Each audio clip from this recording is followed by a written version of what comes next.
All right. So, it's September. September. So, it is Suicide Awareness Month. It is Suicide Awareness Month. So, although some of you might not be, even if you get it going into 9/11, some people might get them. So, um, there are resources everywhere,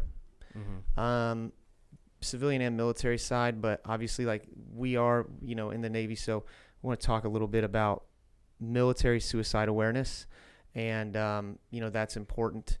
There are, if you're in the military, if you're in the Navy, there are resources, there are numbers you can call. There's always somebody there. If anything, talk to somebody.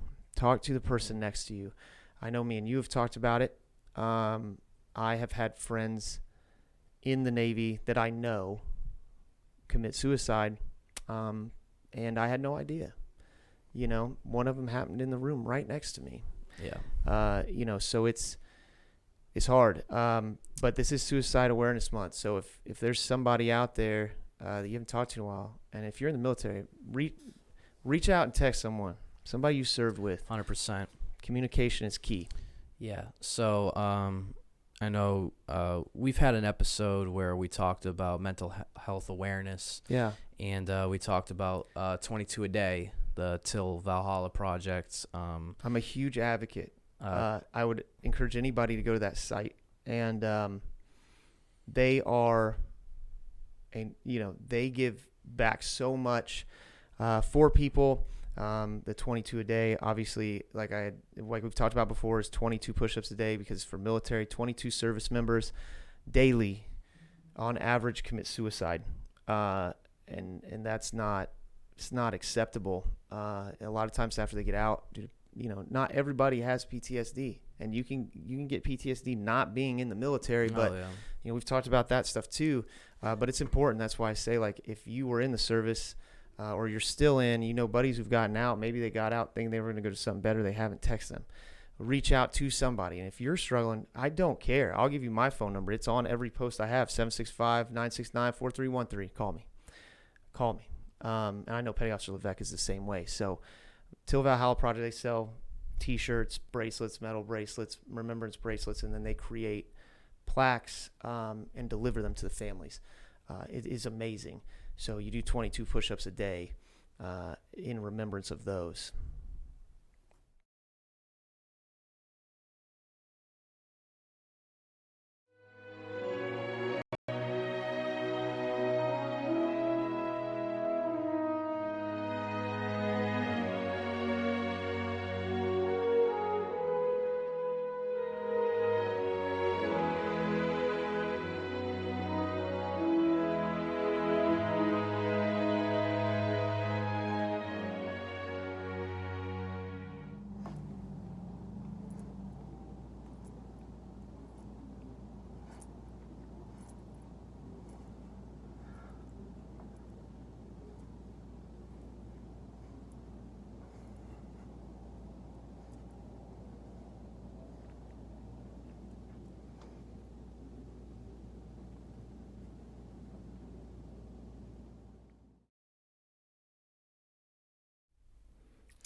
So, just one other thing about that real quick. The reason somebody had asked me on the back of my truck, like, why I put that in there, that Legacy Guardian, #Legacy Guardian, that's something through the Valhalla Project. Like, if you,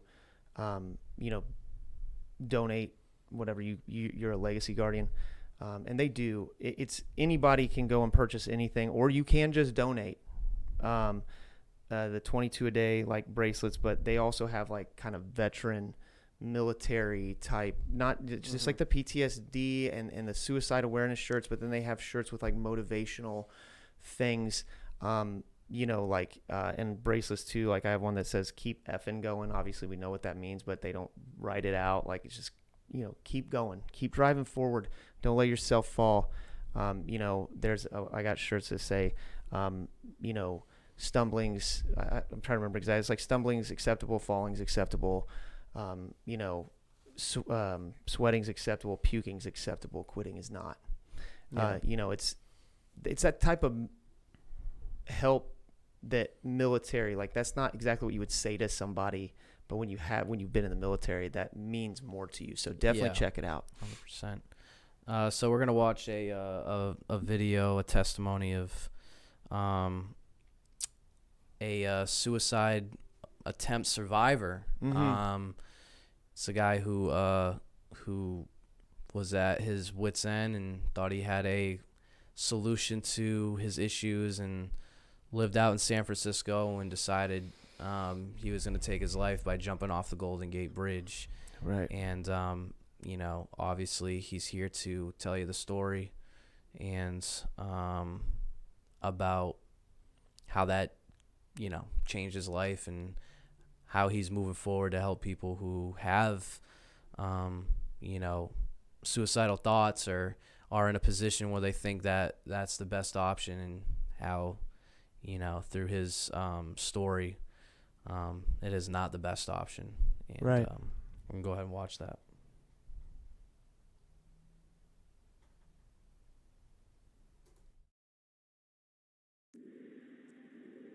We have lost far too many lives traveling the path to this day. Since 1937, over 2,000 people have died at the Golden Gate Bridge. I feel lucky to be alive every single day.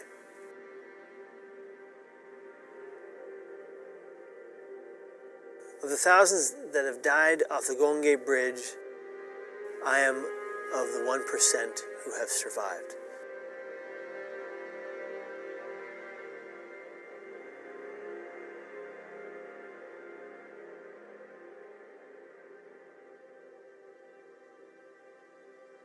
So I was born on drugs and premature.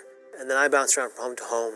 Nobody wanted to keep me because I was sick. And I got lucky. I landed in the home of Patrick and Deborah Hines. I had a great childhood. I thought, growing up, that everything's going to be great. And then at 17, it all came crashing down. If you can imagine feeling that everyone around you is out to get you, trying to hurt you, and trying to kill you. And you believe that to be the truth.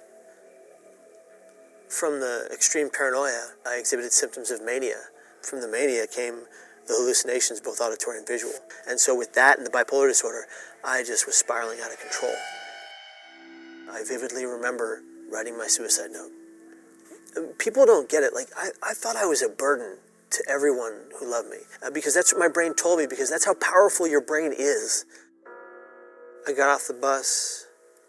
I walked slowly down the walkway of the Golden Gate Bridge. People rode by me, drove by me, walked by me, and a woman approached me, and she said, "Will you take my picture?" She said thanks, and she walked away. It was that moment I just said, nobody cares. The reality was that everybody cared. I just couldn't see it. I ran forward, and using my two hands, I catapulted myself into free fall. What I'm about to say is the exact same thing that 19 Golden Gate Bridge jump survivors have also said. The millisecond my hands left the rail, it was an instant regret. And I remember thinking, no one's going to know that I didn't want to die. In 4 seconds, I fell 75 miles an hour, 25 stories, and I hit the water. I was in the most physical pain I had ever experienced. I have ever experienced. The Coast Guard was amazing. He was just so freaked out that I was alive that he just dove in and brought me on board. The guy said, "Do you know how many people we pull out of this water that are already dead?" And I said, "No, and I don't want to know." The guy put his hand on my forehead, said, "Kid, you're a miracle."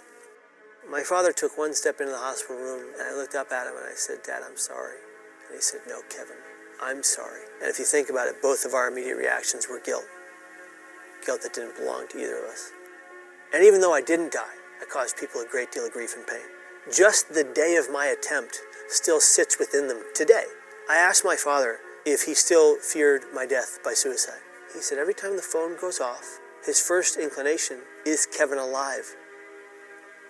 I had that impact on my dad. So after the jump, the road to recovery was pretty long. I had 7 psych ward stays in the next 11 years. I still have all the symptoms I ever had. Mania, depression, psychosis, hallucinations, all that's still there. I just know how to cope with it, and I know how to beat it. I built a support network over these years of treatment so that I wouldn't be fighting this alone. So like, it's okay not to be okay. It's not okay not to ask for someone to back you up. To the families who live with the loss or losses of loved ones, they didn't do that to hurt you or destroy your life. They took their lives because they were struggling and in a great deal of emotional and mental pain. Suicide, mental illness, and addiction are the only diseases that we blame the person for perpetually. But people die from suicide just like they die from any other organ diseased. Today, no matter the pain I'm in, no matter the struggles I experience, I do believe that life is the greatest gift we've ever been given. And if you're suffering mentally, don't wait like I did, sitting in denial for so long. Because recovery happens. I'm living proof.